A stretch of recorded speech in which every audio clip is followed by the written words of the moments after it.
دو فرشتے زمین پر اترے۔ حضرت ابراہیم ادہم رحمۃ اللہ علیہ اپنا ایک واقعہ بیان کرتے ہیں کہ ایک رات میں عبادت سے فارغ ہو کر لیٹا ہی تھا کہ مجھے نیند آ گئی، اور رات کے کچھ گھنٹے بعد دو فرشتے آئے اور آپس میں باتیں کرنے لگے۔ ایک نے دوسرے سے پوچھا، یہاں پر کون ہے؟ دوسرے نے کہا، یہ ابراہیم ادہم ہے، اس کا ایک درجہ اللہ نے کم کر دیا ہے۔ دوسرے فرشتے نے پوچھا، ایسا کیسے ہوا؟ تو پہلے نے جواب دیا، انہوں نے بصرہ میں ایک دکاندار سے چھہارے خریدے، اور تولنے کے بعد دکاندار کے چھہاروں میں سے ایک چھہارا ان کی تھیلی میں گر گیا، جس کو انہوں نے دکاندار کو واپس نہیں کیا، اس لیے اللہ تعالیٰ نے ان کا ایک درجہ کم کر دیا۔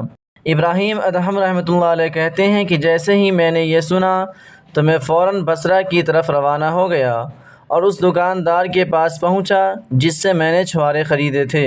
میں نے دوبارہ چھہارے خریدے اور ایک چھہارا اس دکاندار کے چھہاروں میں ڈال دیا تاکہ جو ایک چھہارا زیادہ گر گیا تھا وہ برابر ہو جائے۔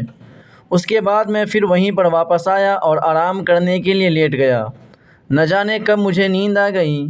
جب رات کافی بیت چکی تو پھر وہی دونوں فرشتے آئے اور آپس میں باتیں کرنے لگے۔